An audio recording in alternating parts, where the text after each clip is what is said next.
नमस्कार मित्रांनो, आपण पाहतात विदर्भ राज 358।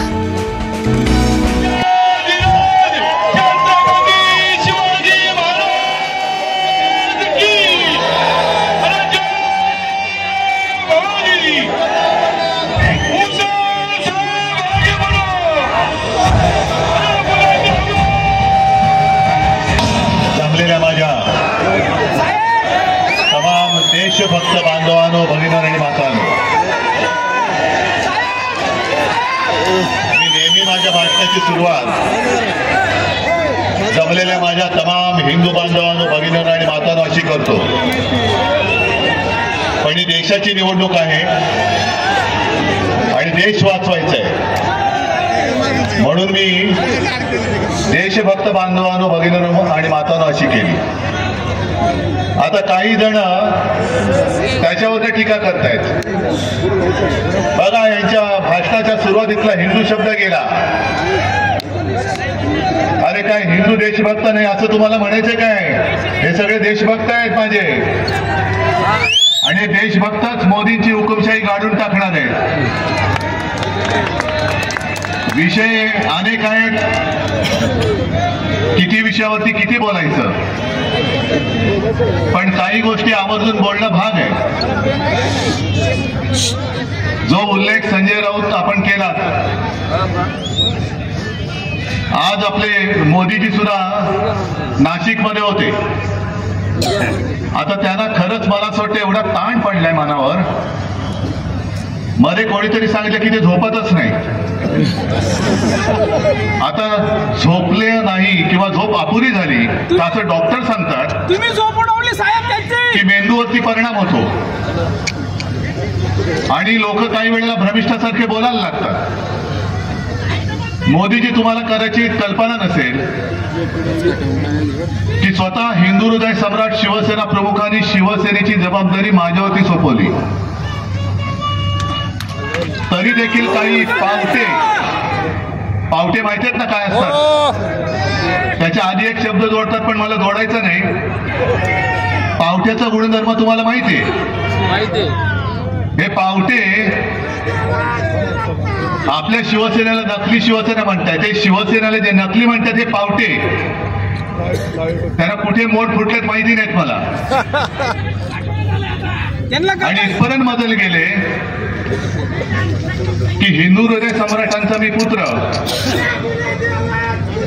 तेलंगणाची निवडणूक आणि त्या तेलंगणाच्या भाषणामध्ये हे मला नकली संतान म्हणाले। तेच नकली आहे मोदीजी, मी माझं बर्थ सर्टिफिकेट तुमच्याकडे मागितलं आणि तेवढी तुमची लायकी पण नाहीये। तुम्ही कोणी ब्रह्मदेवाचे बाप नाही आहात, तुम्ही ब्रह्मदेवाचा अवतार तर बिलकुल नाही आहात। आणि हा महाराष्ट्र, आज माझं तुम्ही सगळं चोरलत ना, चोराच्या हातात धनुष्यबाण दिलंय, पण मशाल बघा कशी पेटलेली आहे। त्यांना प्रश्न असा पडलाय की संपूर्णपणे देशाची फौज मोदींकडे आहे, भाजपची सगळी तीनपाटापासून मोठी भांडी कुंडी वाजणारी ही त्यांच्याकडे,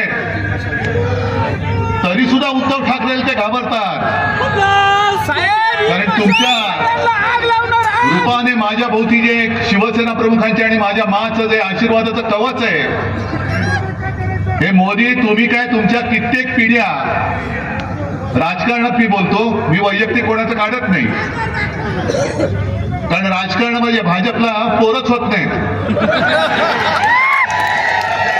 आणि म्हणून त्यांना सगळी नकली संतान म्हणजे आपल्याकडचे सुद्धा गद्दार मांडीवरती घ्यावे लागलेत सगळे। म्हणजे एका बाजूला भ्रष्टाचाराचे आरोप करायचे,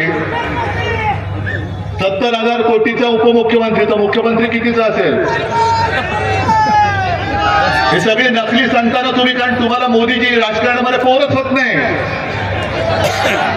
आणि म्हणून आणखी त्यांनी एक नकली संतान मांडीवरती घेतलं, ते तर फारच निघालं वाह्यात। प्रफुल्ल पटेल, आज मोदीजी आले होते, माझ्यासमोर सगळे बसलेत, गांधी टोपी घातलेले शेतकरी जात आहेत बहुतेक, हो ना रे? हे काल महाराजांचा जिरेटो आज माझ्या शेतकऱ्याची गांधी टोपी. रोज टोप्या बदलणारा माणूस हा देशाचा पंतप्रधान पाहिजे तुम्हाला? आणि प्रफुल्ल पटेलला सांगतोय की पटेल, तुम्ही वाटेल त्याच्या डोक्यात माझ्या महाराजांचा जिरेटोप घालू नका. जरी तुम्ही प्रफुल्ल पटेल असलात तरी महाराष्ट्र तुम्हाला आपटेल. आणि कोणाच्या डोक्यावरती ठेवता तुम्ही? मोदींच्या. काय पात्रता काय त्यांची माझ्या महाराजांच्या बरोबरी करायची? कुठे त्यांची जरा तरी पात्रता आहे? जे आमचे छत्रपती शिवाजी महाराज ज्यांना आम्ही दैवत मानतो, त्यांचं राज्य कसं चालत होतं? कोणी महिलेवरती अत्याचार केला तर जिथल्या तिथे त्याचे हातपाय तोडायचे. मग तो रांजाचा पाटील असेल तर आणखीन कोणी असेल. आणि मोदी काय करतायत? एक तर मणिपूरमध्ये महिलांची कशी धिंड निघाली तुम्हाला माहितीये? तिकडे जातच नाही, जायची हिंमत नाही ना मोदींची ना त्या शहांची. म्हणजे जिथे माझे छत्रपती शिवाजी महाराज महिलांचा कोणी अपमान केला, महिलेवरती कोणी अत्याचार केला तरी त्याचा शिरच्छेद करायचे.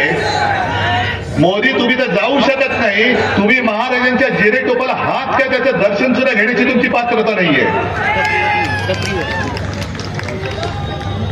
बरं, मोदी कोणाचा प्रचार करतात? इकडे तो उमेदवार उभा आहे, त्याचं काहीतरी व्हिडिओ फिरताय.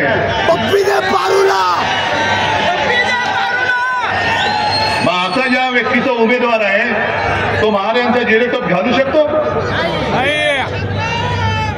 कर्नाटकामध्ये तो प्रज्वल रेवण्णा, नाव ऐकलं असेल तुम्ही, बलात्कार करणारा माणूस, महिलांवरती अत्याचार करतानाचे व्हिडिओ काढणारा माणूस.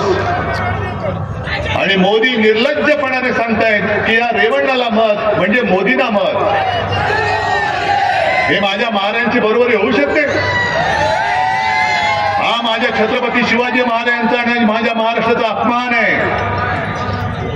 प्रफुल्ल पटेल आज कदाचित बोलले तसं ऐकलं की महाराजांचा अपमान करण्याची आमची तशी काही नव्हती, पण यापुढे दक्षता घेऊ. म्हणजे तुम्हाला सुद्धा कळलंय की तुम्ही ज्यांच्या डोक्यामध्ये महाराजांचा जिरेटोप घातला ते डोकं त्या लायकीचं नाहीये, अजिबात लायकीचं नाहीये. अरे, शेतकऱ्याच्या भाजीच्या देठाला देखील हात लावू नका हे सक्त आदेश देणारे महाराज कुठे? आणि नाशिक मध्ये येऊन